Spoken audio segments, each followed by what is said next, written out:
अस्सलामु अलैकुम, मैं हूँ नन्हा मुफ्ती।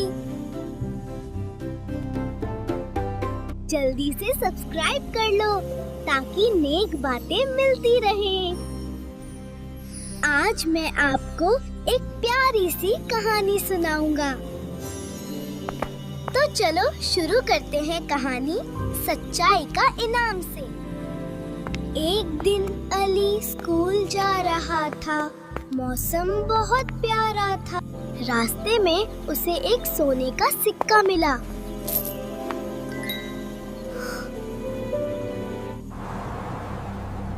आसपास कोई नहीं था।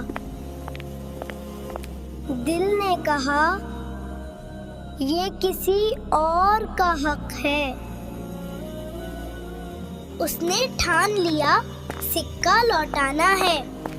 अली ने सोचा, अगर ये सिक्का मेरा नहीं तो मुझे उसे उसके हकदार को देना चाहिए। हर दुकानदार से पूछता, क्या आपने एक बूढ़े मौलवी साहब को देखा है